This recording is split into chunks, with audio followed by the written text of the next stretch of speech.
What's going on, everybody? Josh Engleman here for Stokastic.com, and I am back with my NBA DFS contenders on DraftKings for Wednesday, October 23rd. I need you guys to hit the like button, subscribe to the channel, and hit the notification bell so you know when everything goes live. Follow me on Twitter at Josh Engleman. And then the big one, sign up for Stokastic. You can get our NBA core package for $1 using the promo code TIPOFF24, or you just click the link in the description of this video. You get projections, ownership, boom bust, all of our Sims tools, the overall Sims, the single lineup Sim, the contest generator, the post-contest Sims, and more. And if you hate the package, you can cancel it anytime. You're only going to be out $1. Take advantage right now if you can. Santi Aldama's on the outside looking in. Who will be my top 5 plays for today? It's time to find out. First up at number 5, I'm looking at Grant Williams. Not something that I expected, but power forward center eligible, 4,600. He's projected for 12.5 points, 5 boards, 3 assists, a little over a stock.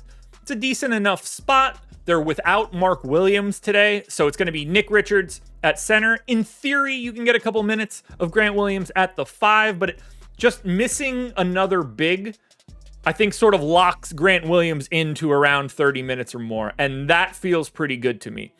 Will we see better value plays than Grant Williams show up later on in the day? Yeah, I would not be surprised at all. There's a 10-game slate, but right now, he's a little underrepresented. Here's the value play for you guys. We're going to Memphis. We're grabbing Brandon Clark, 3,700, 11 points, 5.5 boards, close to 2 assists. Sorry, just shy of a steal, just shy of a block. Clark was able to work his way back at the end of last season, got himself back, played a couple games. He's coming back from that torn Achilles. Should be able to be at least the backup center. You've got Zach Edey there as well. I'm guessing Brandon Clark and Edey split just about all of the 48 minutes at center, if not all of the minutes at 40 or at center. I only went 20 to Clark. Could play upwards of 22 or 23. He's wildly underpriced for the role that he has right now. In terms of point per dollar plays, you're going to have a hard time finding somebody better than Brandon Clark. All right, this one's gross. Colin Sexton in at number 3, and he is pulling massive ownership right now. 6,100, projected for 18 points, 5 assists, 3 rebounds. Maybe he gets a steal. Look, he's a scorer. You're looking for points here. The ownership piece of this is what's scaring me.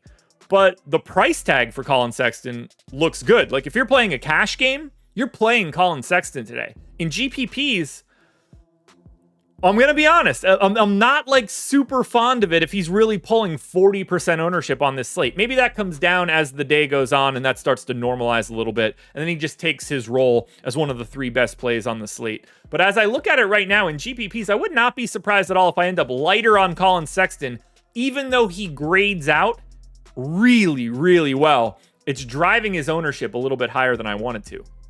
I mentioned Mark Williams is not healthy, and that leads you to Nick Richards. Should be starting at center for the Hornets, much like he did for a large swath of last year, but he's 4K. This is not the correct price tag for Nick Richards if he's the starting center. 10.5 points, 9 boards. I mean, he's like a 50-50 shot for a double-double, an assist and a stock and a half.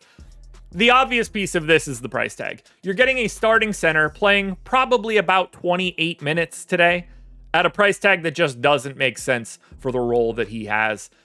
This is easy. Now, you do have a little bit of opportunity cost by not paying up at center. We already talked about Brandon Clark, so you could be locking in 2 pay down options to pay up elsewhere, or you could look for a pay up center that doesn't really exist on this slate. There is no Nikola Jokic. There is no Joel Embiid. There is no Victor Wembanyama. So maybe value center is the play, because that's what's getting Nick Richards to number 2.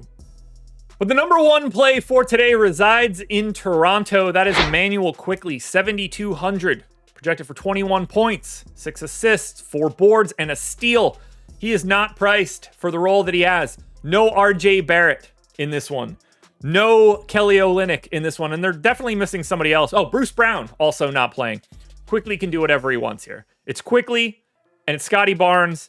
Those 2 guys can monopolize this entire game. I am not a fan of Toronto as a whole, but Emanuel Quickley for opening night for Toronto, there's not a better play on the board. Emanuel Quickley is your number 1 contender.